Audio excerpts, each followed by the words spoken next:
Hi, it's Lindsay. Welcome back to The Wandering Reader. Today I'm going to be talking about my spring TBR. So I'm going to be talking about 5 books that I want to read this spring.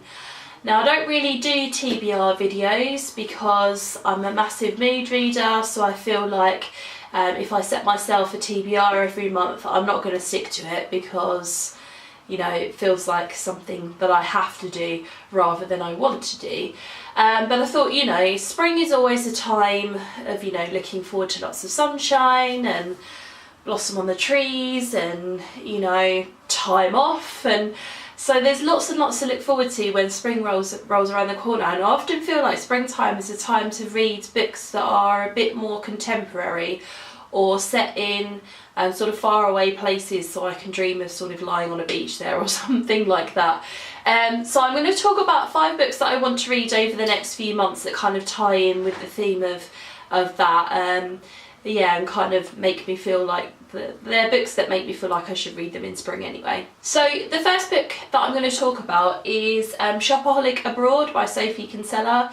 I read the first one to this series last year at some point, I think towards the beginning of the year, and that one's called The Confessions of a Shopaholic, or The Secret Dream World of a Shopaholic. They changed the title for some reason, I don't know why. This is the second book in the series. The first book in the series follows a girl called Becky who is in quite a lot of debt, and she has a massive shopping problem, and it just follows kind of how she meets a guy and about her troubles with money and all of that kind of stuff.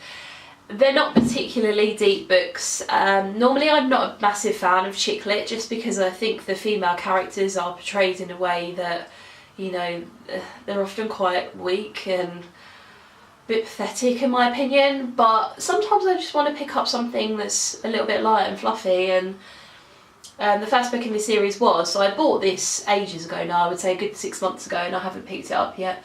So this is definitely one that I want to get around to. The second book on my list is The 100-Foot Journey by Richard C. Morass. I picked up a copy of this on Amazon Marketplace just before Christmas, and unfortunately it came with this horrible kind of sticker at the top that I haven't managed to get off yet. I normally pick them up like new or very good, and the fact that this came with a sticker was not particularly pleasing, but there we go. This is a story. If I just read you the blurb on the back, I'll probably do it better justice. So it says, The 100-Foot Journey is the story of Hassan Haji, a boy from Mumbai who embarks, along with his boisterous family, on a picaresque journey first to London and then across Europe, before they ultimately open a restaurant opposite a famous chef, Madame Mallory, in the remote French village of Lumiere.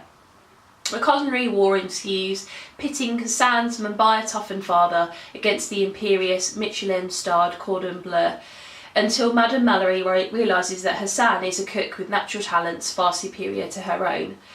Full of eccentric characters, hilarious cultural mishaps, vivid settings and delicious meals described in rich, sensuous detail, Hassan's charming account lays bare the inner workings of the elite world of French haute cuisine and provides a life-affirming and poignant coming-of-age tale. So, this is everything I want in a book for this time of year. You've got travel, you've got food, you've got culture. This, I believe, was made into a film a few years ago now. I think that's correct. So, if I like the book, obviously go and watch the film as well. But yeah, this just sounds like it's going to be really, really interesting and fun to read. Okay, next up on my list I've got The Light Between Oceans by M.L. Stedman. This is the kind of film copy of it that I picked up recently. This was recently made into a film, kind of released I think either just before Christmas or just after Christmas. I think just before.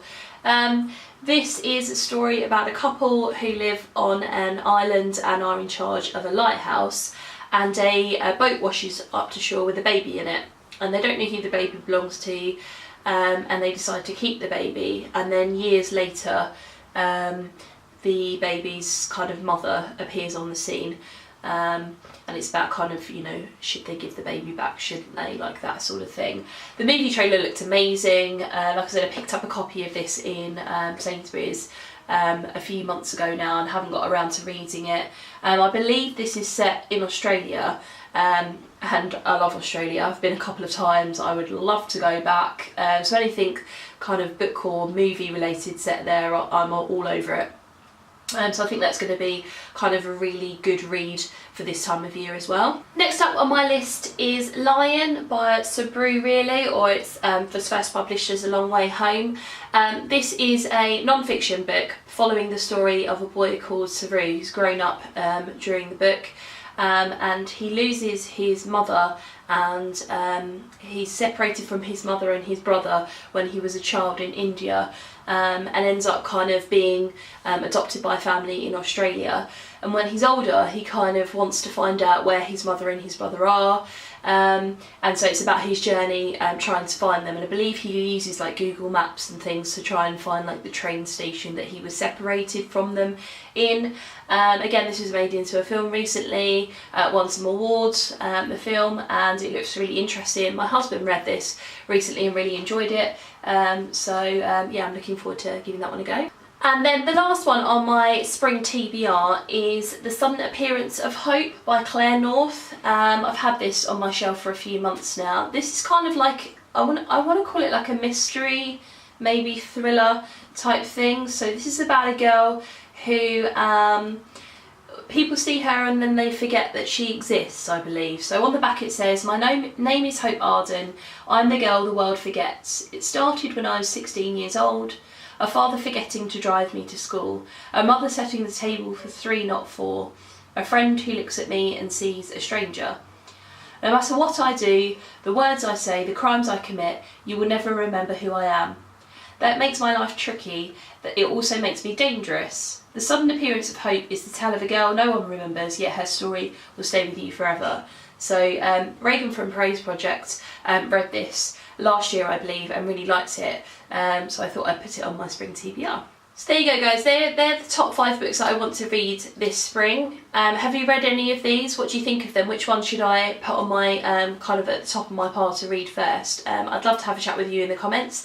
Thanks very much for watching, and I'll see you in my next video. Bye.